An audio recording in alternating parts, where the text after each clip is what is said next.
The Hunchback of Notre Dame by Victor Hugo. Volume 2, Book the 8th, Chapter 1. The crown changed into a dry leaf. Gringoire and the entire Court of Miracles were suffering mortal anxiety. For a whole month they had not known what had become of La Esmeralda, which greatly pained the Duke of Egypt and his friends, the vagabonds, nor what had become of the goat, which redoubled Gringoire's grief. One evening the gypsy had disappeared, and since that time had given no signs of life. All search had proved fruitless. Some tormenting bootblacks had told Gringoire about meeting her that same evening near the Pont Saint-Michel, going off with an officer. But this husband, after the fashion of Bohemia, was an incredulous philosopher, and, besides, he, better than anyone else, knew to what point his wife was virginal. He had been able to form a judgment as to the unconquerable modesty resulting from the combined virtues of the amulet and the gypsy, and he had mathematically calculated the resistance of that chastity to the second power. Accordingly, he was easy on that score. Still, he could not understand this disappearance. It was a profound sorrow. He would have grown thin over it had that been possible. He had forgotten everything, even his literary taste, even his great work, De Figuris Regularibus et Irregularibus, which it was his intention to have printed with the first money which he could procure, for he had raved over printing ever since he had seen the Didascalon, A View de Saint Victor, printed with the celebrated characters of Vindelan d'Espard. One day, as he was passing sadly before the criminal Tournelle, he perceived a considerable crowd at one of the gates of the Palais de Justice. "What is this?" he inquired of a young man who was coming out. "I know not, sir," replied the young man. "'Tis said that they are trying a woman who hath assassinated a gendarme. It appears that there is sorcery at the bottom of it. The archbishop and the official have intervened in the case, and my brother, who is the archdeacon of ⍍𝔫𝔫𝔞𝔥, can think of nothing else. Now, I wish to speak with him, but I have not been able to reach him because of the throng, which vexes me greatly, as I stand in need of money." "Alas, sir," said Gringoire, "I would that I could lend you some, but my breeches are worn to holes, and 'tis not crowns which have done it." He dared not tell the young man that he was acquainted with his brother the archdeacon, to whom he had not returned after the scene in the church, a negligence which embarrassed him. The scholar went his way, and Gringoire set out to follow the crowd which was mounting the staircase of the great chamber. In his opinion, there was nothing like the spectacle of a criminal process for dissipating melancholy, so exhilaratingly stupid are judges as a rule.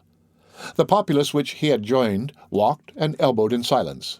After a slow and tiresome march through a long, gloomy corridor, which wound through the courthouse like the intestinal canal of the ancient edifice, he arrived near a low door, opening upon a hall which his lofty stature permitted him to survey with a glance over the waving heads of the rabble. The hall was vast and gloomy, which latter fact made it appear still more spacious. The day was declining. The long, pointed windows permitted only a pale ray of light to enter, which was extinguished before it reached the vaulted ceiling, an enormous trellis-work of sculptured beams, whose 1,000 figures seemed to move confusedly in the shadows. Many candles were already lighted here and there on tables, and beaming on the heads of clerks buried in masses of documents. The anterior portion of the hall was occupied by the crowd. On the right and left were magistrates and tables. At the end, upon a platform, a number of judges, whose rear rank sank into the shadows, sinister and motionless faces. The walls were strewn with innumerable fleurs-de-lis. A large figure of Christ might be vaguely descried above the judges, and everywhere there were pikes and halberds, upon whose points the reflection of the candles placed tips of fire. "Monsieur," Gringoire inquired of one of his neighbours, "who are all those persons ranged yonder like prelates in a council?" "Monsieur," replied the neighbour, "those on the right are the councillors of the Grand Chamber, those on the left the councillors of inquiry, the masters in black gowns, the messieurs in red." "Who is that big red fellow yonder above them who is sweating?" pursued Gringoire. "It is Monsieur the President." "And those sheep behind him," continued Gringoire, who, as we have seen, did not love the magistracy, which arose possibly from the grudge which he cherished against the Palais de Justice since his dramatic misadventure. "They are the messieurs, the masters of requests of the king's household. And that boar in front of him, he is Monsieur the clerk of the Court of Parliament. And that crocodile on the right, Master Philippe Lollier, advocate extraordinary of the king. And that big black tomcat on the left,